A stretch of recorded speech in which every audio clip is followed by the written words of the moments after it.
పగలరా వరదూతలైనా నిన్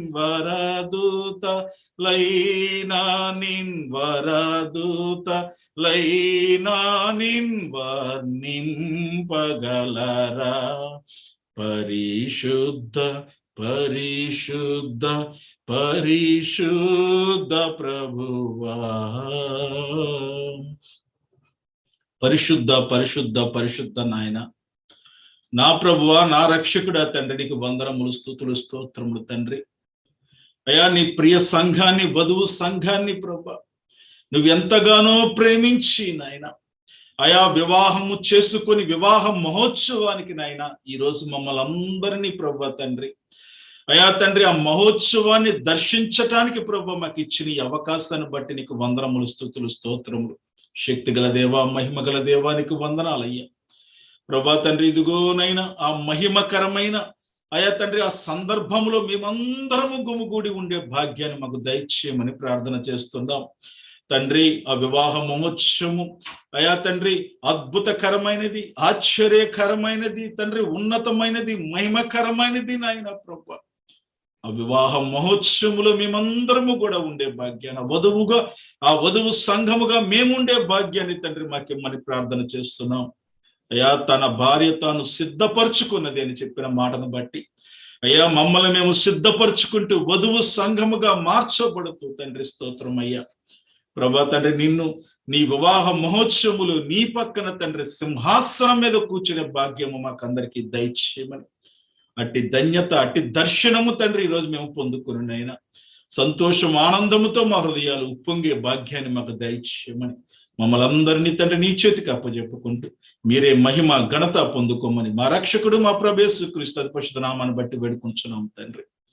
ఆమేన్, ఆమేన్, ఆమేన్. ప్రేమైన సహోదరి సహోదరుడా, దేవుడిస్తున్న ఈ కృపను బట్టి, దేవుడిస్తున్న ఈ ప్రేమను బట్టి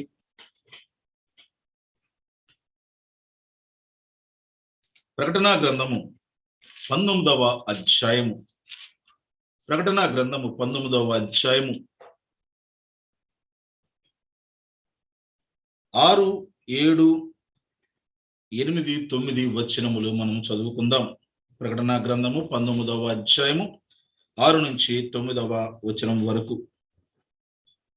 అప్పుడు గొప్ప జనసమూహము శబ్దమును, విస్తారమైన జలముల శబ్దమును, బలమైన ఉరుముల శబ్దమును పోలిన ఒక స్వరము, సర్వాధికారియగు ప్రభువునగు మన దేవుడు ఏలుచున్నాడు, ఆయనను స్తుతించుడి, గొర్రెపిల్ల వివాహోత్సవం సమయము వచ్చినది, ఆయన భార్య తనను తాను సిద్ధపరచుకుని ఉన్నది కనుక మనము సంతోషపడి ఉత్సహించి ఆయనను మహిమపరచదమని చెప్పగా వింటిని.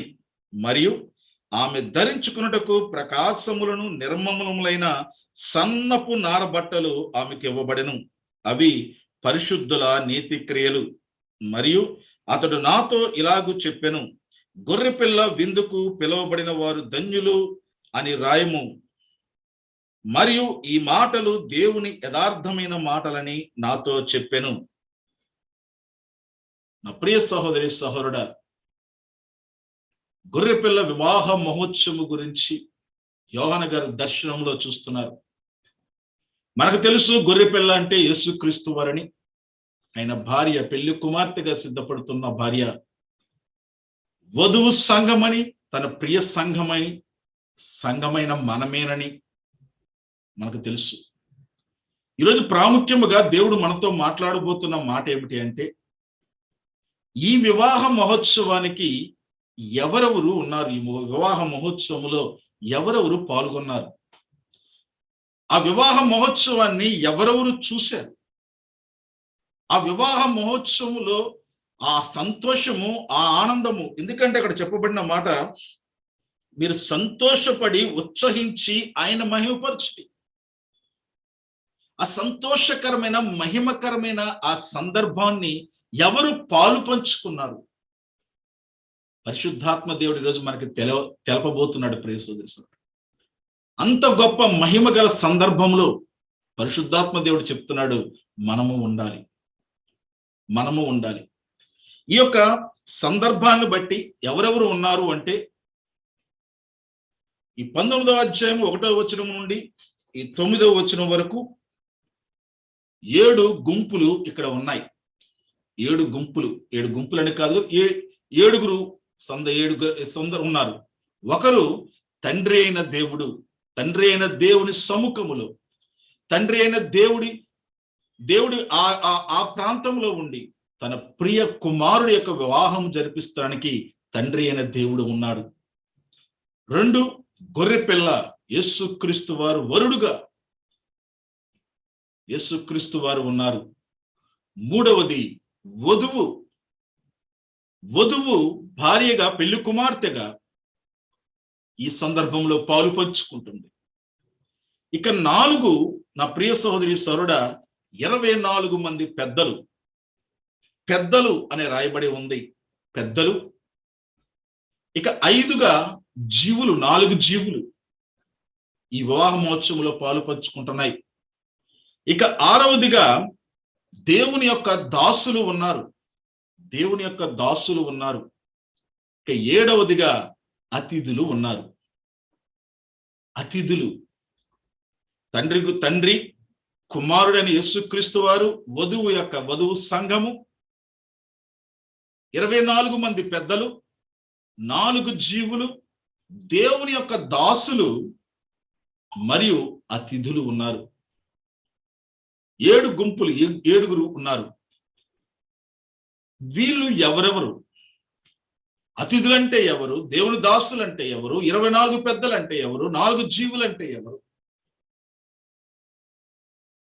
వధువు సంఘము అంటే ఎవరు? తండ్రి గురించి మనకు తెలుసు, యేసుక్రీస్తు వారి వరుడుగా గురించి మనకు తెలుసు. కానీ మనము ఉండే స్థితి ఏంటంటే ఈ 4గిట్లో ఉంది. మనము ఏ గుంపులో ఉంటున్నాం? నా ప్రియ సహోదరి సరుడా, ఈరోజు సవివరంగా పరిశుద్ధాత్మ దేవుడు మనకు తెలియచెప్పాలని ఆశపడుతున్నాడు. మొదటిది, అమూల్యమైనది వధువు సంఘము. వధువు సంఘము గురించి రాస్తూ ఒక అమూల్యమైన మాట చూడండి, అక్కడ రాస్తున్నాడు, ఆయన భార్య తనను తాను సిద్ధపరుచుకున్నది. ఆయన భార్య తనను తాను సిద్ధపరుచుకున్నది.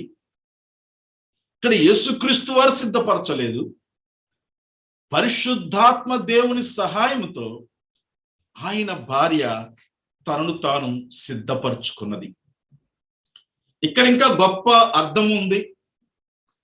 ఆయన భార్య పెళ్లి కుమార్తెగా సిద్ధపరుచుకుంది. వినటానికి కొద్దిగా వింతగా మనకు అనిపించవచ్చు. ఎవరైనా ఒక యువతి, పెళ్లి కాని యువతి పెళ్లి కుమార్తె అయి తర్వాత భార్య అవుతుంది. మనకు అర్థమైన మన లోకంలో చూస్తుంది ఇదే. ఒక వివాహము కాని అమ్మాయి పెళ్లి కుమార్తె అయిన తర్వాత భార్య అవుతుంది. కానీ ఇక్కడ యేసుక్రీస్తు వారు పరిశుద్ధ గ్రంథములో చెప్పబడి ఆయన భార్య ముందు భార్య అయింది, పెళ్లి కుమార్తెగా సిద్ధపరుస్తుంది. ఇది విచిత్రముగా కాదు, కానీ యూదుల సిస్టమ్, దేవుడిచ్చిన సిస్టమ్, యూదుల సిస్టమ్ ప్రకారము ఈ పదాలు రాయబడి ఉన్నాయి. ఎలాగూ అంటే యూదులకి, అంటే ఇజ్రాయేల్ ప్రజలకి ఎంగేజ్మెంటే పెళ్లి కింద లెక్క. వాళ్ళకి ఎంగేజ్మెంట్ అయిన తర్వాత భార్య భర్తలుగానే వాళ్ళు స్వీకరించబడతారు. మనకి యోసేపు, మరియా, తల్లి అయిన మరియ గురించి మనకు తెలుసు. వాళ్ళకు ప్రదానము జరిగింది, ఆయన భార్యగా తన్ను స్వీకరించాడు. ప్రదానము జరిగితే వాళ్ళు భార్యాభర్తలుగా ఒక దగ్గరే ఉండి వాళ్ళు కాపురము కూడా చేస్తూ ఉంటారు. 1 సంవత్సరం తర్వాత లేదా నిర్ణీత గడువు తర్వాత వాళ్ళు వివాహం చేస్తారు. అది యూదుల పద్ధతి, ఇజ్రాయేల్ పద్ధతి. అది వాళ్ళకి ప్రధానమే చాలా ప్రాముఖ్యమైనది. ఎంగేజ్మెంటే చాలా ప్రాముఖ్యమైనది. ఎంగేజ్మెంట్ అయిన తర్వాత భార్యాభర్తలుగా వాళ్ళు ఉంటారు. 1 సంవత్సరం తర్వాత అది బహిర్గతము చేయటానికి వివాహం చేస్తారు వాళ్ళు. కానీ వాళ్ళు భార్యాభర్తలుగా ఉండేది ప్రధానమైన తర్వాతే. యేసుక్రీస్తు వారు తన సంఘాన్ని ప్రదానము చేసుకున్నారు. ఎప్పుడు అంటే తన పరిశుద్ధ రక్తం ఇచ్చి, తన పరిశుద్ధంతో కడిగి నిష్కలంకురాలుగా చేసి పాపమును కడిగివేసి తన సంఘాన్ని ఆయన వధువుగా భారీగా స్వీకరించారు. మనము కూడా నా ప్రియ సహోదరి సోదరుడా బాప్తిజం తీసుకున్నాము అంటే అర్థం ఏంటంటే యేసుక్రీస్తు వారిని మన ప్రియులుగా మన భర్తగా మనం స్వీకరించినట్టు. తన సంఘానికి ఆయన ఒక భార్యాభర్తల సంబంధంలోనే ఆయన ఉంచాడు. సంఘమునకు శిరసై ఉన్నాడు. భార్యకు భర్త ఏ రకముగా శిరసై ఉంటారో అదే విధంగా సంఘమునకు అది శిరసై ఉన్నాడు. భార్య భర్త యొక్క రిలేషన్ అనేది మనకు బాప్తిజముతోనే మనకు వస్తుంది నా ప్రియ సోదరుడు. అందుకే బాప్తిజము ద్వారా భార్యాభర్తలుగా ఉంటూ భార్యగా ఆయన సేవిస్తున్నాం, భార్యగా ఆయన గణపరుస్తున్నాం, భార్యగా శోధనలు అనుభవిస్తున్నాం, భార్యగా కష్టాలు ఉంటున్నాం, భార్యగా అన్ని చేస్తున్నాము. ఆయన్ని ఒక మాట అంటే ఊరుకొని ఒక భార్యగా, ఒక మంచి భార్యగా ఈరోజు సంఘం ఉంది. ఆయన ఆరాధిస్తుంది, ఆయన గణపరుస్తుంది, ఆయన మహిమపరుస్తుంది. భార్యగా అన్ని చేసి తనను తాను సిద్ధపరుచుకుని పెండ్లి కుమార్తెగా వివాహ మహోత్సవానికి సిద్ధపడింది తన ప్రియ సంఘం. యూదుల శిష్ట ప్రకారం కూడా అంతే. అందుకే యోసేపు మరియ దగ్గరకు వచ్చాకే వారు వివాహము కాక మునిపే వారు భార్యాభర్తలుగా, భర్తగా తన బాధ్యత స్వీకరించాడు, భార్యగా తన బాధ్యతగా మరియ తల్లి అయిన మరియ వ్యవహరించింది. కాబట్టి ఆ పద్ధతి ప్రకారం ఇక్కడ రాసుకుంటూ వచ్చారు. ఆయన భార్య తనను తాను సిద్ధపరచుకున్నది. ఈరోజు సంఘాన్ని పరిశుద్ధాత్మ దేవుని సహాయముతో తనను తాను సిద్ధపరచుకోవాలి. సంఘములో ఉన్న నీవు నేను యేసుక్రీస్తు వారు సిద్ధపరచరు. ఇక్కడ పరిశుద్ధాత్మ సహాయంతో మనము సిద్ధపరచుకోవాలి పెళ్లి కుమార్తెగా. ఈ మహిమ గల రహస్యము తెలుసుకోగలిగితే నా ప్రియ సోదరుడు, యేసయ్యా నన్ను మార్చు, యేసయ్యా నన్ను మార్చు అనడం కాదు. నిన్ను మార్చు అని నువ్వు పాపములో ఉన్నావని గ్రహించగలిగితే నీవే మారాలి. పరిశుద్ధాత్మ దేవుడు నీకు సహాయం చేస్తాడు. నా ప్రియ సహోదరి సోదరుడా, మనల్ని మనము సిద్ధపరచుకోవాలి వివాహానికి భార్యగా. ఆ సిద్ధపరచుకున్న భార్య ఆయనతో పాటు సింహాసనం మీద కూర్చొని ఉంది. ఆయనతో పాటు సింహాసనంలో ఆయన పక్కన కూర్చొని ఉంది భార్యగా. ఇక ముందుకు వెళదాం. ఇక్కడ ఇంకో గుంపు కనపడుతుంది. 19వ అధ్యాయము 1వ వచనం. ప్రకటన గ్రంథము 19వ అధ్యాయము 1వ వచనం. అటు తర్వాత బహుజనుల శబ్దము వంటి గొప్ప స్వరము పరలోకమందు ఇలాగు చెప్పగా వింటిని, ప్రభువును స్తుతించుడి, రక్షణ మహిమ ప్రభావములు మన దేవునికే చెల్లును. ప్రభువును స్తుతించుడి. ఆ కింద ఫుట్నోట్స్ లో రాయబడి ఉంటది హల్లెలూయా. హల్లెలూయా అనే పదము బైబిల్లో రాయబడింది ఇక్కడ మాత్రమే. హల్లెలూయా అనేది మన భాష కాదు, పరలోకములో మాట్లాడే భాష. హల్లెలూయా అంటే ప్రభువును స్తుతించుడి. హల్లెలూయా అనే పదం ఎక్కడ ఉంది బైబిల్లో అంటే కేవలం ఇక్కడ మాత్రమే మనకు కనపడుతుంది. ఓకే, మనం ముందుకు వెళదాం. బహుజనులు శబ్దము అంటే ఒక సమూహం కనపడుతున్నారు అక్కడ, గొప్ప స్వరం. బహుజనులు ఉన్నారు. వీళ్ళెవరు? ఈ పరలోక విందులో వీళ్ళు కూడా ఉన్నారు. ఈ వివాహ మహోత్సవంలో వీళ్ళు కూడా ఉన్నారు.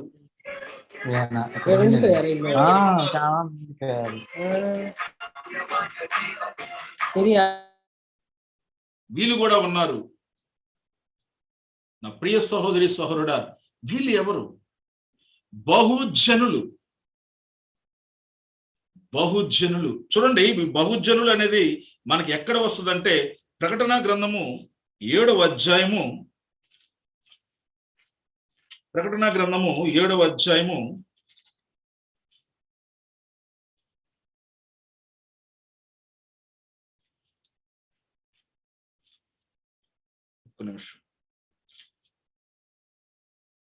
9వ వచనం. ప్రకటన గ్రంథము 7వ అధ్యాయము 9వ వచనం. ఇదిగో ప్రతి జనములో నుండి, ప్రతి వంశములో నుండి, ప్రజల్లో నుండి, ఆయా భాషలు మాట్లాడువారిలో నుండి వచ్చి ఎవడును లెక్కింపజాలని ఒక గొప్ప సమూహము కనపడెను. వారు తెల్లని వస్త్రములు ధరించిన వారై ఖర్జూరపు మట్టలు చేత పట్టుకొని సింహాసనం ఎదుట గొర్రె పిల్ల ఎదుట నిలవబడి, గొప్ప జన సమూహం అట, ఎవ్వరు లెక్కింపజాలని గొప్ప జన సమూహం. ఈ జన సమూహము వివాహ మహోత్సవంలో ఉంది. ఎవరు ఈ జన సమూహం అంటే, వధువు సంఘము యేసుక్రీస్తు వారి రహస్య రాకడలో ఎత్తబడింది. యేసుక్రీస్తు వారి రహస్య రాకడలో వధువు సంఘము ఎత్తబడిన తర్వాత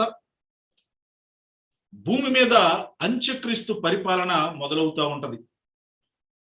ఎత్తబడిన సంఘానికేమో బహుమానాల తీర్పు దేవుడు చేస్తుంటాడు. వారి వారి క్రియల చొప్పున చేసిన మహిమకరమైన క్రియలు, మహిమకరమైన కిరీటాల తీర్పు యేసుక్రీస్తు వారు ఎత్తబడిన సంఘానికి చేస్తూ ఉంటే, అదే సమయంలో ఈ భూమి మీద అంత్యక్రీస్తు పరిపాలన మొదలవుతుంది. ఈ అంత్యక్రీస్తు పరిపాలనలో విడిచిపెట్టబడిన క్రైస్తవులు, ఎత్తబడిన సంఘం ఎత్తబడింది, క్రైస్తవులు ఎత్తబడ్డారు. సిద్ధపడిన ప్రతి ఒక్కరు కూడా యేసుక్రీస్తు వారితో వెళ్ళిపోయారు. కానీ విడవబడిన క్రైస్తవులు చాలా మంది ఉంటారు భూమి మీద. ఈ విడవబడిన క్రైస్తవుల్లో మళ్ళీ 2 గ్రూపులు తయారవుతాయి. ఒక గ్రూప్ ఏమో యేసుక్రీస్తు వారికి వ్యతిరేకంగా తయారవుతుంది. ఎవరి యేసుక్రీస్తు, ఎవరి ఎందుకు ఈ తలకాయ నొప్పులు మనకని అంత్యక్రీస్తే ఆయనే దేవుడని ఆయన మొక్కడం మొదలు పెడతారు. అంత్యక్రీస్తు యొక్క పరిపాలనలో ఆయనకి సపోర్ట్గా ఒక గుంపు వెళ్ళిపోద్ది, క్రైస్తవుల గుంపు. ఇక 2వ గుంపు ఉంటది. వాక్యాన్ని తెలుసుకున్న వారు, వాక్యము తెలుసుకున్న వారు, వాక్యము వారికి బాగా తెలుసు, కానీ సిద్ధపడలేదు వాళ్ళు. వాక్యము తెలుసు, వాక్యము విన్నారు, 2వ రాకడ వస్తుంది, దేవుడు తీసుకువెళ్తాడని విన్నారు. కానీ దేవుడు తీసుకువెళ్తాడని విన్నారు కానీ వాళ్ళు సిద్ధపడలేదు. ఆ సిద్ధపడని వాళ్ళు అప్పుడు సిద్ధపడడం మొదలు పెడతారు. 2వ గుంపు అప్పుడు సిద్ధపడడం మొదలు పెడతారు. ఏ విధముగా పర్వాలేదు, యేసుక్రీస్తు వారు రాకడలో మేము వెళ్ళలేకపోయాం, యేసుక్రీస్తు వారి వధువు సంఘములో మేము చేర్చబడలేకపోయాం, కానీ ఇప్పుడైనా ఆయన కోసం మా జీవితాన్ని త్యాగం చేస్తాం, సమర్పించుకుంటాం మా జీవితాన్ని అంత్యక్రీస్తుకి వ్యతిరేకముగా 666వ ముద్ర వేయించుకోకుండా 666వ ముద్ర వేయించుకోకుండా వాడి మీద తిరగబడి హతసాక్షులుగా చనిపోయే గుంపు ఒకటి ఉంది. ఇక్కడ హతసాక్షులుగా చెప్పబడతారు. వీళ్ళు చాలా ఎక్కువ మంది ఉంటారు. వీళ్ళు వధువు సంఘంలో ఎత్తబడలేదు కానీ వీళ్ళు తర్వాత యేసుక్రీస్తు వారి కోసం నిలబడ్డ వాళ్ళు. వీరు అంత్యక్రీస్తు పరిపాలనలో వాడికి వ్యతిరేకంగా నిలబడ్డారు. వీళ్ళు నువ్వు తిండి పెట్టినా, తిండి పెట్టకపోయినా, ఏమిచ్చినా, ఏమి లేకపోయినా మా యేసుక్రీస్తు వారి కోసమే నిలబడతామని ఆయన కోసం స్థిరంగా నిలబడి ప్రార్థనా జీవితం గడుపుతూ ఉంటారు. అప్పుడు 2వ గుంపు ఏంటంటే, వాళ్ళు యేసుక్రీస్తుని విడిచి అంత్యక్రీస్తుని హత్తుకొని వాడి ప్రకారం 666వ ముద్ర వేయించుకొని వాడితో కలిసి సంతోషంగా ఈ లోకంలో జీవిస్తాం. ఈ లోకంలో ఉంటే చాలు, ఈ లోకంలో తింటే చాలు, ఈ లోకంలో సంతోషంగా ఉంటే చాలని వాడు అంత్యక్రీస్తు యొక్క పరిపాలనలో వాడికి సపోర్ట్గా నిలుస్తారు. కానీ చాలా మంది వాడికి వ్యతిరేకముగా 666వ ముద్ర వేయించుకోకుండా వీళ్ళందరినీ కూడా వాడు చంపివేస్తాడు. హతసాక్షులుగానే వాడు పరలోకానికి రావాల్సిందే. వాళ్ళు హతసాక్షులుగానే రావాల్సిందే కానీ మామూలుగా అయితే వారు రారు. అందుకే మొదట 7 సంవత్సరముల శ్రమల కాలంలో మొదటి 3.5 సంవత్సరముల్లోనే వీళ్ళని, ఈ హతసాక్షులను వీళ్ళని చంపివేస్తారు. ఆ హతసాక్షుల గుంపు గురించే 7వ అధ్యాయము 9వ వచనంలో రాయబడింది. 7వ అధ్యాయము 9వ వచనంలో, ఇదిగో ప్రతి జనములో నుండి, ప్రతి వంశములో నుండి, ప్రతి ప్రజల్లో నుండి, ఆయా భాషలు మాట్లాడు వారిలో నుండి ఎవ్వడును లెక్కింపజాలని ఒక గొప్ప జన సమూహం కనపడెను. వారు తెల్లని వస్త్రములు ధరించుకునే వారై ఖర్జూరపు మంటలు చేతులు పట్టుకొని సింహాసనం ఎదుట గొర్రె పిల్ల ఎదుట నిలవబడి వాళ్ళ గురించి రాయబడింది చూడండి. 14వ వచనం, 7వ అధ్యాయం 14వ వచనం. అయ్యా నీకే తెలుననగా అతడు ఇలాగు నాతో చెప్పాను, వీరు మహాశ్రమల నుంచి వచ్చేవారు, మహాశ్రమల నుండి వచ్చిన వారు గొర్రెపిల్ల రక్తముతో తన వస్త్రములు ఉదుగుకొని వాటిని తెలుపు చేసుకుని, అందువలన వారు దేవుని సింహాసనం ఎదుట ఉండి రాత్రింబగళ్ళు ఆయన ఆలయములో ఆయనను సేవించుచున్నారు. సింహాసనాసీనుడైన వాడు తానే తన గుడారము వారి మీద కప్పెను. వారికి ఇక ఆకలైనను దాహమైనను ఉండదు. సూర్యుడ ఎండైనను ఏ వడగాలైనను వారికి తగలదు. ఏలైనగా సింహాసనము మధ్య నుండి గొర్రె పిల్ల వారికి కాపరి అయి జీవ జలముల బొగ్గ ఎద్దుకు వారిని నడిపించును. దేవుడే వారి కన్నుల నుండి ప్రతి బాష్పా బిందువును తుడిచిపోయి. దేవునికి స్తోత్రం. ఎవరట వీళ్ళు?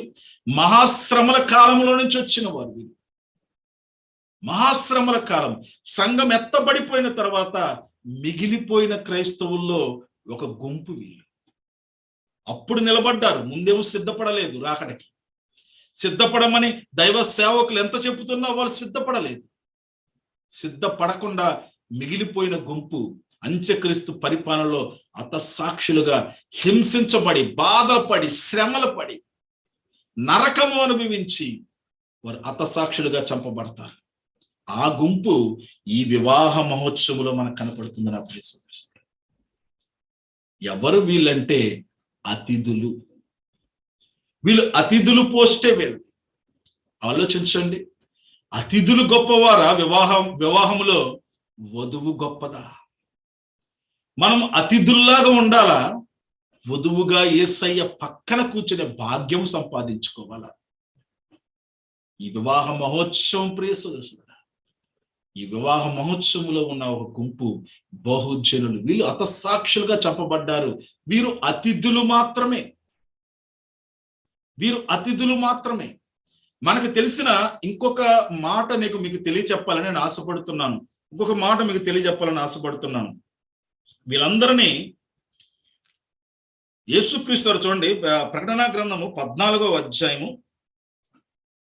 ప్రకటనా గ్రంథము 14వ అధ్యాయము 14వ వచనం నుండి చదువుతున్నాను. మనం ఆల్రెడీ దీని గురించి ధ్యానించాం. యేసుక్రీస్తు వారి ప్రత్యక్షత ఇది. చేతిలో కొడవలి పట్టుకుని ప్రత్యక్షత. 14వ అధ్యాయము 14వ వచనం నుండి, మరియు నేను చూడగా ఇదిగో తెల్లని మేఘము కనపడెను, మనుష్య కుమారుని పోలిన ఒకడు ఆ మేఘముల మీద ఆసీనుడై ఉండెను.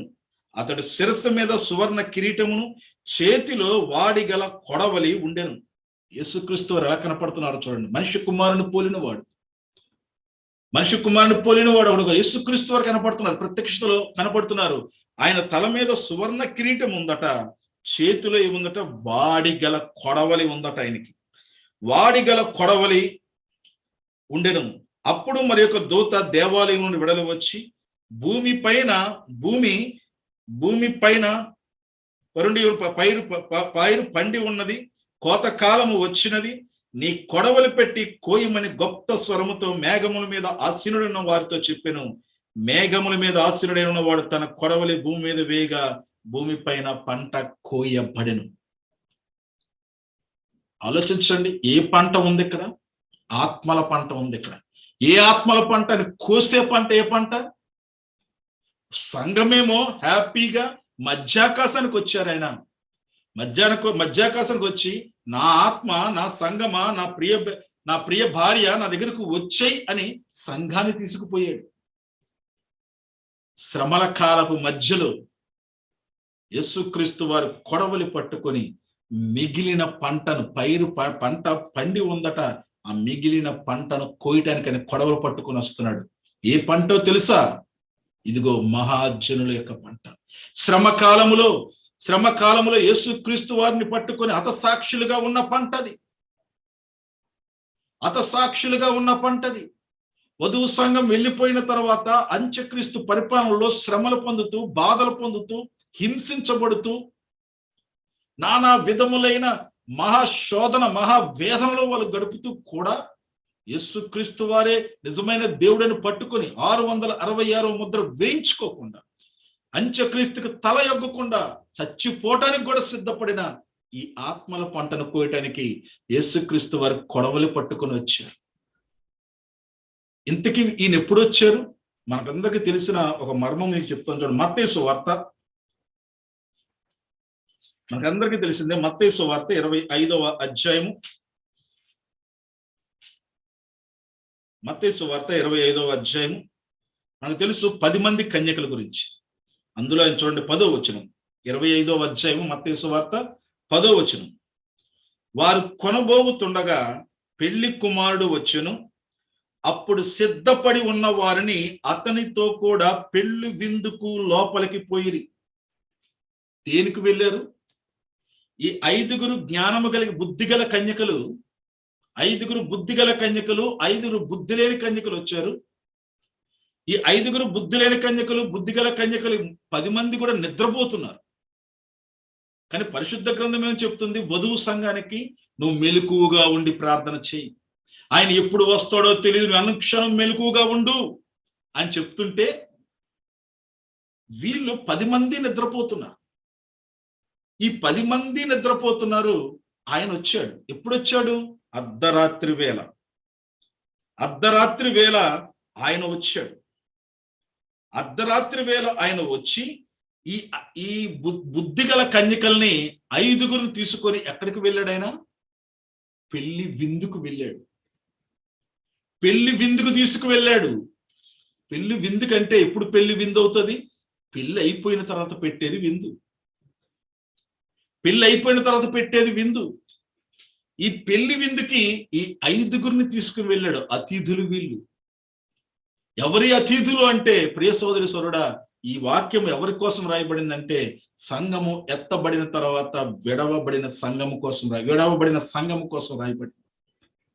ఆయన అర్ధరాత్రి వచ్చాడు. అర్ధరాత్రి అంటే శ్రమక చిహ్నం. అది మధ్యరాత్రి వచ్చాడు. శ్రమకాలములో మధ్య అంటే 7 సంవత్సరములు శ్రమకాలం అనుకుంటే 3.5 సంవత్సరాలకు ఆయన వచ్చాడు. వచ్చి విడవబడిన సంఘములో యేసు క్రీస్తు వారిని ఎవరైతే పట్టుకుని ఉన్నారో వాళ్ళని తీసుకుని వెళ్ళాడు. అదే ప్రకటన గ్రంథములో కొడవలితో రావడం గురించి చూపించాడు. మత్తయి సువార్తలో ఆయన చెప్పేటప్పుడు వచ్చిన వాళ్ళని పెళ్లి విందుకు తీసుకువెళ్తున్నాడు, పెళ్లికి కాదు. వీళ్ళెవరంటే అతిథులు. నా ప్రియ సోదరుడా, అతిథులు. ఇక రెండవది ధ్యానిద్దాం మనం. దాసులు. ఇక రెండవది దాసులు. చూడండి, ప్రకటనా గ్రంథము 19వ అధ్యాయము 5వ వచనం. ప్రకటనా గ్రంథము 19వ అధ్యాయము 5వ వచనం. మన దేవుని దాసులారా, ఆయనకు భయపడు వారులారా, కొద్దివారేమి గొప్పవారేమి, మీరందరూ ఆయన స్తుతించుడు అని చెప్పుచున్న ఒక స్వరము సింహాసనము నొద్దు నుండి వచ్చింది. ఈ వివాహ మహోత్సవంలో ఉన్న ఇంకొక గుంపు దేవుని దాసులు. ఎవరి దేవుని దాసులు? నా ప్రియ సహోదరి సహోదరుడా, అందరూ సంఘములోనే వెళ్ళాము. దాసులు సంఘమే, సామాన్యులు సంఘమే. ఈ ప్రియ సంఘముగా ఎత్తబడ్డారు. ఎత్తబడేటప్పుడు మాత్రము వధువు సంఘముగానే ఎత్తబడ్డాము, సార్వత్రిక సంఘముగానే ఎత్తబడ్డాము. కానీ ఎవరి మహిమ వారిది. ఎవరి మహిమ? దేవుని దాసుల యొక్క మహిమ వేరు. ఎవరి దాసులు అంటే దేవునికి సర్వము అర్పించుకున్నవారు వీరు. వివాహం ఉండదు వీరికి. పరిశుద్ధ ప్రకటన గ్రంథము చెబుతుంది, వీరు స్త్రీని ముట్టని వారు. ఈ దాసులు దేవుని యేసుక్రీస్తు వారి లాగే జీవించిన వారు. యేసుక్రీస్తు వారి లాగే జీవించిన వారు దేవుని దాసులు. స్త్రీలను ముట్టని వారు వీళ్ళు దేవుని దాసులు. స్పెషల్ కేటగిరీ వీళ్ళు. Special category. అందరికీ ఒకే రకమైన మహిమ కూడా కదా పైకి తీసుకువెళ్ళిన తర్వాత. దేవుని దాసులు వేరు, దాసుల యొక్క స్థితి వేరు, వెనకాతలున్న సామాన్య జనం యొక్క స్థితి వేరు. మనందరికీ తెలుసు, యెహోషువ యోర్దాను నదిని దాటమన్నప్పుడు దేవుని యాజకులందరూ కూడా మందసాన్ని పట్టుకొని మీరు ముందు అడుగు పెట్టండి యోర్దాను నదిలో. ప్రధాన యాజకుడు మొదట నడుస్తూ ఉండాలి. యాజకులందరూ మందసాన్ని మోస్తూ తర్వాత నడవాలి. ఈ యాజకులకి సామాన్య జనానికి 2000 కొన మూరల దూరం ఉండాలి. ప్రధాన యాజకుడికి మందసము మోస్తున్న యాజకులకి దూరం ఉండాలి, మందసము మోస్తున్న యాజకులకి సామాన్య జనానికి దూరం ఉండాలి. ఎవరి మహిమ వారిదే. ఇక్కడ వధువు సంఘం అయితే, నా ప్రియ సోదరీశ్వరుడా, ఇక్కడ వధువు సంఘం అయితే, ఇక్కడ వధువు సంఘం అయితే, వధువు సంఘం యేసుక్రీస్తు వారి పక్కన కూర్చొని ఉంది, కానీ దేవుని దాసులు సెపరేట్ గా ఉన్నారు. ఇక్కడ దేవుని దాసులారా, ఆయనకు భయపడు వారులారా, కొద్దివారేమి గొప్పవారేమి మీరందరూ కూడా ఆయన్ని స్తుతించండి. దేవుని దాసులు మీరు, తన ప్రాణాన్ని త్యాగం చేసిన వాళ్ళు, ఈ లోక మాలిన్యము, ఈ లోక స్థితిగతులను వాళ్ళు అంటకుండా పవిత్రముగా పరిశుద్ధముగా వాళ్ళు జీవించి దేవుని అద్భుతమైన పాత్రలుగా సేవ చేసిన వాళ్ళు వీళ్ళు సపరేట్ గుంపు, వీళ్ళు దేవుని దాసులు. ఇక మూడవది, నా ప్రియ సోదరీశ్వరుడా, మనందరికీ తెలుసు 24 పెద్దలు, మనందరికీ తెలుసు 24 పెద్దలు, 24 పెద్దలు అండ్ 4 జీవులు. చూడండి 3వ వచనం నుండి 19వ అధ్యాయము 3వ వచనం నుండి, ఆ పట్టణపు పొగ యుగములు పైకి లేచుచున్నది. 4వ వచనం, అప్పుడు 24 పెద్దలను 4 జీవులను సాగిలపడి ఆమేన్ ప్రభువును స్తుతించుడి అని చెప్పుచు సింహాసనాసీనుడు అగు దేవునికి నమస్కారము చేసి.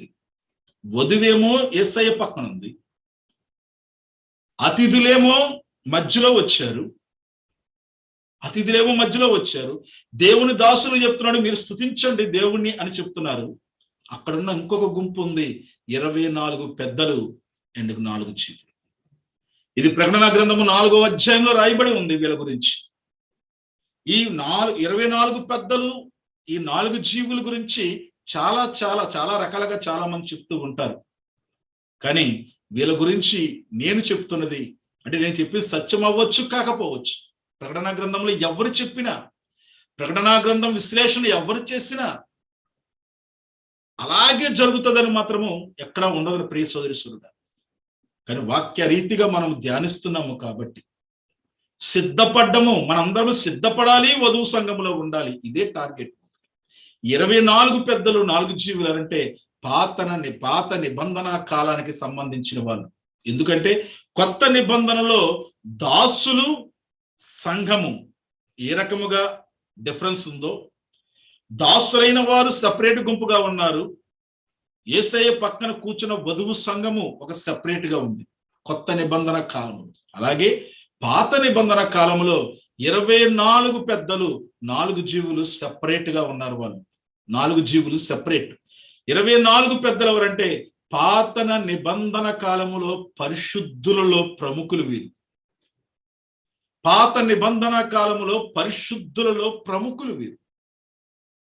4 జీవులు ఎవరంటే పాత నిబంధన కాలములో సామాన్య జనాంగము వారు. ఎందుకంటే 4 జీవుల్లో 4 రకాల మొహము కలిగిన ఉంటారు. అది ధ్యానించినప్పుడు మనం ఒకసారి ధ్యానిద్దాం. అది సామాన్య జనము 4 జీవులకి సాదృశ్యం అయితే 24 పెద్దలు పాత నిబంధన కాలములో పరిశుద్ధులలో ప్రముఖులు. పాత నిబంధన కాలంలో కూడా 2 గుంపులు ఉన్నాయి, 2 డివైడ్ చేయొచ్చు. ఒకటి ధర్మశాస్త్రములకు ముందున్న వారు మనస్సాక్షి యుగానికి సంబంధించిన వారు.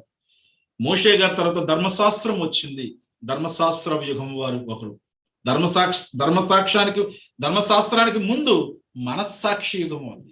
ఆదాము దగ్గర నుంచి హనోకు గాని, అబ్రహాం గారు గాని, ఈసాకు గారు గాని, వీళ్ళందరూ కూడా మనస్సాక్షి యుగానికి సంబంధించిన వారు. అప్పుడు ధర్మశాస్త్రం లేదు. తర్వాత ధర్మశాస్త్రాన్ని బట్టి తర్వాత ప్రముఖులు 24 మంది ఎవరంటే పాత నిబంధన గ్రంథముల్లో పరిశుద్ధుల్లో 20 ప్రముఖులైన వాళ్ళు 24 పెద్దలు. 4 జీవులు పాత నిబంధన కాలంలో సామాన్య జనము ప్రియ సోదరులు. వీళ్ళు కూడా యేసుక్రీస్తు వారు నమ్ముకుంటేనే ఇక్కడ రాగలుగుతారు. అందుకే యేసుక్రీస్తు వారు చనిపోయిన తర్వాత, సిలువ వేయబడిన తర్వాత పాతాళానికి వెళ్ళి పాతాళం పక్కనున్న చెరను, పాతాళం పక్కనున్న పరదేశిని, పాతాళం పక్కనున్న చెరను చెరగా పట్టుకొని పరలోకానికి వెళ్ళిపోయారు. చెరగా తీసుకొని వెళ్ళారని రాయబడింది. వాళ్ళు కూడా యేసుక్రీస్తు వారిని నమ్ముకుంటేనే, యేసుక్రీస్తు వారి ద్వారా తప్ప పాత నిబంధన జనాంగములో వ్యక్తి అయినా, కొత్త నిబంధన జనాంగములో వ్యక్తి అయినా తండ్రి యొద్దకు వారు రాలేరు. నా ప్రియ సోదరులారా, తండ్రి యొద్దకు రాలేరు. కాబట్టి 24 పెద్దలు యేసుక్రీస్తు వారిని ఒప్పుకొని పరిశుద్ధులలో ప్రముఖులైన 24 మంది 4 జీవులు ఎవరంటే 4 గుంపులు, 4 రకాల గుంపులైన సామాన్య జనాంగం, పాత నిబంధనకు సంబంధించిన వాళ్ళు. ప్రియ సోదరులు, పాత నిబంధనకు సంబంధించిన వాళ్ళు. అదే విధముగా ఇక మనందరికీ తెలుసు వధువు సంఘము. మొదట్లోనే ధ్యానించాం నా ప్రియ సోదరుడా, వధువు సంఘం అత్యున్నతమైన మహిమగరమైన స్థితిలో ఉన్న సంఘము తన భార్యగా ఆల్రెడీ భూమి మీద యేసుక్రీస్తు వారి యొక్క బాధ్యతలు నిర్వహిస్తుంది. ఇక్కడ యేసుక్రీస్తు వారి బాధ్యతలు నిర్వహిస్తుంది భార్యగా.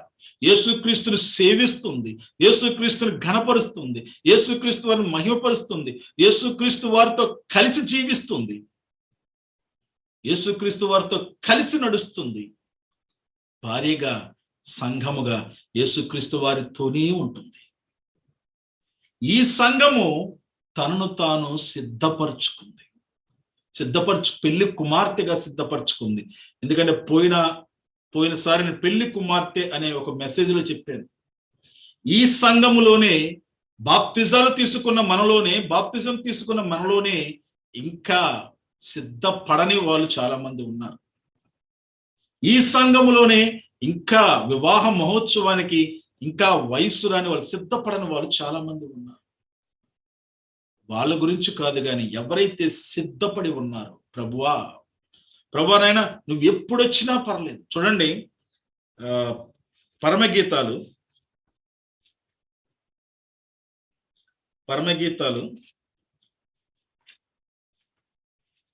సామెతలు తర్వాత ఉంటది. పరమగీతాలు 6వ అధ్యాయము 8వ వచనం. పరమగీతాలు 6వ అధ్యాయము 8వ వచనం. 60 మంది రాణులను 80 మంది ఉపపత్నులను లెక్కకు మించిన కన్యకలు కలరు, నా పావురము నిష్కరంకురాలు ఒక్కతే. ఎంత చక్కని మాట చూడండి. 60 మంది రాణులు ఉన్నారట, 60 మంది రాణులు ఉన్నారు, 80 మంది ఉపపత్నులు ఉన్నారు. వీళ్ళిద్దరు ఎవరంటే 24 మంది పెద్దలు, 4 జీవులకి, పాత నిబంధన జనాంగానికి చిహ్నం. 60 మంది రాణులున్నా కూడా, 80 మంది ఉపపత్నులున్నా కూడా, ఇక లెక్కకు మించిన కన్యకలు, కొత్త నిబంధన జనాంగం ఇది. లెక్కకు మించిన కన్యకలున్నా కూడా నా పావురము నిష్కరంకురాలు ఒక్కతే, నా వధువు ఒక్కతే. దేవునికి స్తోత్రం నా ప్రియ సోదరుడా. ఎంత చక్కని, ఎంతమంది ఉన్నారట, కన్యకలు ఎంతో ఉన్నారట. కన్యకలు ఎంతో మంది ఉన్నా నా పౌరము నిష్కలంకురాలు ఒక్కతే నా ప్రియ సోదరుడా. ఆ వధువుగా నువ్వు ఉండాలి. సిద్ధపరుచుకుందట ఆ సంఘము. భార్య తనను తాను సిద్ధపరుచుకున్నది. మనము సిద్ధపరుచుకుందాము నా ప్రియ సోదరుడా. సిద్ధపాటు లేకుండా, రాకడికి సిద్ధపాటు లేకుండా, ఆ వాటి మీద జ్ఞానము లేకుండా, వాటిని సిద్ధపడకుండా జరిగిపోతుంది కదా. ఆమేన్ అనుకుని వచ్చేస్తున్నాము కదా, ప్రార్థనలో ఉంటున్నాము కదా, ప్రార్థన చేయించుకుంటున్నాము కదా. నా ప్రియ సహోదరి సోదరుడా, నిష్కరంకురాలు ఒక్కతే. పరిశుద్ధపరుచుకోవాలి, ప్రతి దినము పరిశుద్ధపరుచుకోవాలి, రాకడ కోసం ఎదురు చూడాలి. నా ప్రభువా, భార్య భర్త కోసం ఎలా ఎదురు చూస్తుంది, ప్రియురాలు ప్రియుడు కోసం ఎలా ఎదురు చూస్తుంది, ఆ వివాహ మహోత్సవం కొరకు వధువు సంఘం ఎదురు చూడాలి. నీవు నేను ఎదురు చూడాలి. నా ప్రియ, ఇంతకీ ఆ వధువు వేసుకున్న బట్టలేమిటి? మనం చదువుకున్నాం కదా, వధువు వేసుకున్న బట్టలేమిటి? ప్రకటనా గ్రంథము 19వ అధ్యాయము,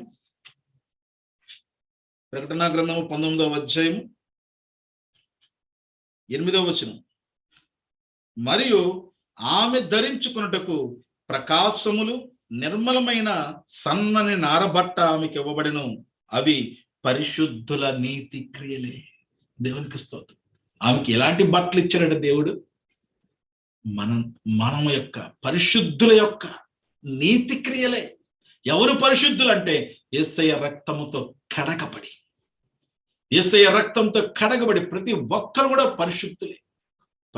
ఆయన మార్గంలో నడుస్తున్న వాళ్ళు పరిశుద్ధులుగా ఎంచబడిన వాళ్ళే, నీతిమంతులుగా ఎంచబడిన వాళ్ళే. మనము చేసే నీతి క్రియలే. ఏ నీతి ఇది? దేవుని నీతి. ఈ లోక నీతి కాదు నా ప్రియ సోదరులారా. దేవుని నీతిని నువ్వు నెరవేర్చు, ఆయన రాజ్యమును నీతిని నువ్వు వెతుకు, ఈ లోకములు అన్ని సమకూరుస్తున్నాడు. దేవుని యొక్క నీతి క్రియలు మనం చేస్తే అవే పెళ్లి కుమార్తె యొక్క వస్త్రములు. నా ప్రియ సోదరులారా,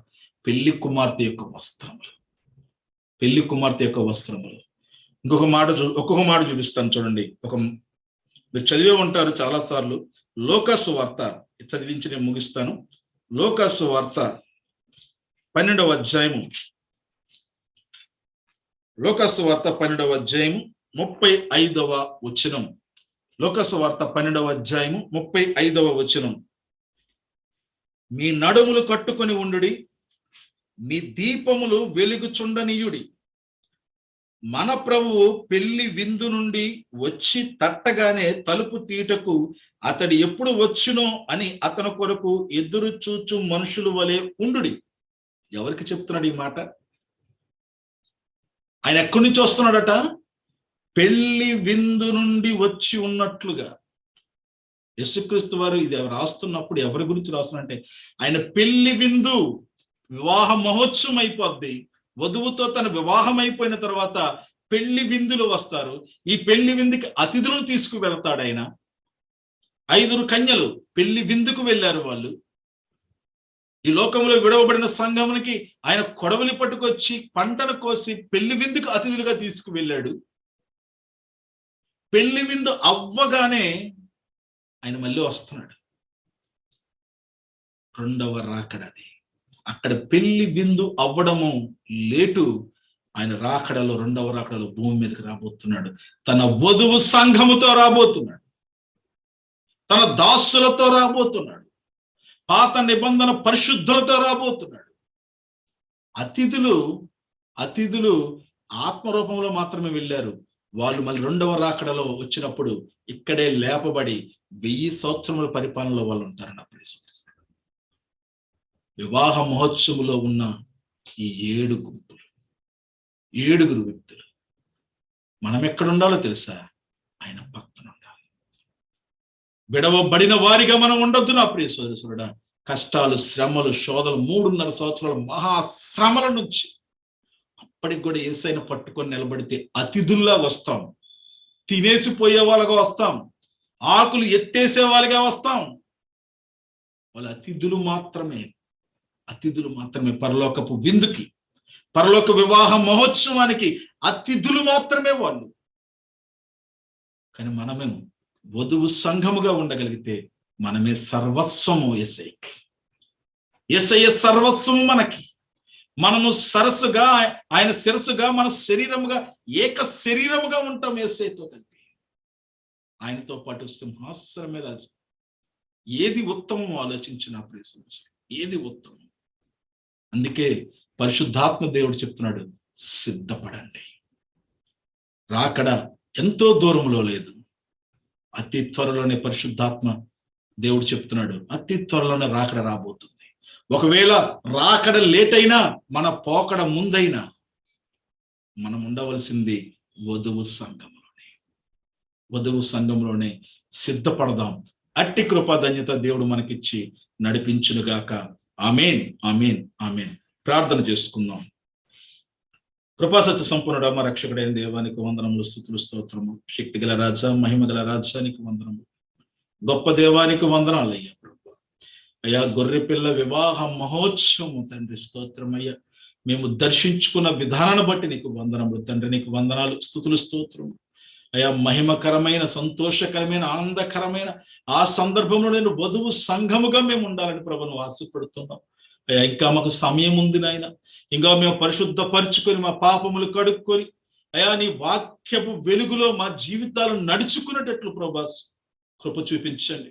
అంతేకాని నామకార్థ క్రైస్తవ జీవితము కాదు నైనా, పరిశుద్ధ జ్ఞానముతో ప్రభా అయా నీ బిడ్డలుగా నీ కుటుంబ సభ్యులుగా మేము జీవించాలి తండ్రి. నా వాక్యమును ఎవరు గైకుంటారో వారే నా తల్లియు నా సోదరులని ప్రభా, నీ వారు ఎవరో ప్రభా నువ్వు స్పష్టపరిచావు నాయన. నీకు వందనాలు. వాక్యము వినడం మాత్రమే కాదు, వాక్యము ధ్యానించడం మాత్రమే కాదు నాయన, వాటి ప్రకారము జీవించే భాగ్యము మాకు దయచేయమని ప్రార్థన చేస్తున్నాం. ప్రకటన గ్రంథ ధ్యానాల ద్వారా ప్రభా తండ్రి స్తోత్రమయ్యా, మమ్మల్ని మేము సిద్ధపరచుకోవడానికి సహాయం చేస్తున్నందుకు నీకు వందనములు. ఇస్తున్న సమయం బట్టు సహవాసాన్ని బట్టి నీకు వందనాలు అర్పించుకుంటున్నాం. వచ్చిన ప్రతి ఒక్క ఆత్మను, ప్రతి ఒక్క బిడ్డను ప్రభావ ప్రత్యేకంగా చేతిగా అప్పచెప్పుకుంటున్నాను. అయా తండ్రి, వధువు సంఘముగా వాళ్ళు ఉండేటట్లు సిద్ధపరచండి తండ్రి. ఈ లోకము వ్యర్థమని, లోకాశలు వ్యర్థమని తండ్రి, ఈ లోకానికి ప్రాముఖ్యత కాదు కానీ ప్రభా నీకు ప్రాముఖ్యత ఇవ్వడం అంటే నీ వాక్యానికి ప్రాముఖ్యత ఇవ్వడం నాయన. వాక్యానికి ప్రభు ప్రాముఖ్యత ఇచ్చి ప్రార్థన ద్వారా మమ్మల్ని మేము సిద్ధపరచుకుంటూ తండ్రి, నీ వాక్యము ద్వారా ఉదక స్నానము చేయించబడుతూ ప్రభా అయా నీ రూపంలో నీ పోలిక చొప్పున మార్చబడుతూ నీ వధువు సంఘము మమ్మల్ని మేము సిద్ధపరచుకునే భాగ్యం పరిశుద్ధాత్మ దేవుని సహాయంతో మాకేమని ప్రార్థన చేస్తున్నాను. వచ్చిన ప్రతి కుటుంబాన్ని, ప్రతి బిడ్డని ప్రభా నీ చేతిగా అప్పచెప్పుకుంటున్నాను. నీ రాజ్యమును, నీ నీతిని వెదిగితే ఈ లోకంలో కావాల్సిన ప్రతి అవసరత తీరుస్తాను ప్రభా నువ్వు తెలియపరిచావు, వాగ్దానం చేసావు నాయన. వాగ్దానం చేసిన వాడు నమ్మదగిన దేవుడు ప్రభా. ఇగో నీ రాజ్యంలో నీతిని బిడ్డలు వెతుకుతుంటే ప్రభా వాళ్ళకి కావాల్సిన ప్రతి అవసరత మీరు తోడుగా ఉండండి. ప్రతి బలహీనతలో మీ కృపను ధారాళంగా కుమ్మరించండి. ప్రతి ఆశకు ప్రభా తృప్తిపరిచే దేవుడిగాను ఉన్నావు కాబట్టి నీవే తండ్రివే, నీవే స్నేహితుడివే, నీవే బోధకుడివే నైనా. అయా తండ్రి, బిడ్డలందరూ నడిపించమని ప్రార్థన చేస్తున్నాను తండ్రి. జీసస్ ఫ్యామిలీ మినిస్ట్రీస్ ద్వారా ప్రభా నువ్వు చేస్తున్న ఈ చిన్నిపాటి పరిచయను బట్టి నీకు వందనాలు. ఈ మహిమగల పరిచయను బట్టి నీకు వందనములు. మమ్మల్ని మేము సిద్ధపరచుకుంటూ అయా తండ్రి ఎంతో మందిని సిద్ధపరిచే భాగ్యం మాకు దయచేయమని మమ్మల్ని అందరినీ నీ చేతికి అప్పచెప్పుకుంటూ మీరే మహిమ ఘనత పొందుకోమని మా రక్షకుడు మా ప్రభు యేసుక్రీస్తు పరిశుద్ధ నామాన్ని బట్టి వేడుకుంటున్నాం తండ్రి. ఆమేన్, ఆమేన్, ఆమేన్. మన తండ్రి అయిన దేవుని ప్రేమ, కుమారుడైన యేసుక్రీస్తు వారి యొక్క కృప, పరిశుద్ధాత్మ దేవుని అన్యోన్య సహవాసము, సమాధానము, నిరీక్షణ సకల పరిశుద్ధులందరితో పాటు ఎల్లప్పుడూ మనందరితో ఉండును గాక. ఆమేన్, ఆమేన్, ఆమేన్. అందరికి కూడా యేసుక్రీస్తు నామమున నా వందనాలు తెలియపరచుకుంటున్నాను. ప్రియ సహోదరి సహోదరుడా, మీరు వాక్య ధ్యానంలోకి రావాలంటే ప్రతి ఆదివారం నుంచి గురువారం వరకు ఇదే లింక్ మీద 8 గంటల, సాయంత్రం 8 గంటల నుంచి 9 వరకు బైబుల్ ధ్యానాల కార్యక్రమం జరిపించబడుతుంది. ఒక వారంలో నుంచే ప్రకటనా గ్రంథ ధ్యానాలు కూడా మొదలు పెట్టబోతున్నాం. మీరు ఇంకా బాగా ప్రకటనా గ్రంథం గురించి ధ్యానించాలనుకుంటే తప్పనిసరిగా మీరు పాలి భాగస్తులు అవ్వండి. సిద్ధపాటు కలిగి ఉండాలి, సిద్ధం కలిగి ఉండాలి. మనం అందరము కూడా అట్టి కృపా ధన్యత దేవుడు మనకిచ్చి నడిపించును గాక. ఆమేన్. God bless you all. Thank you.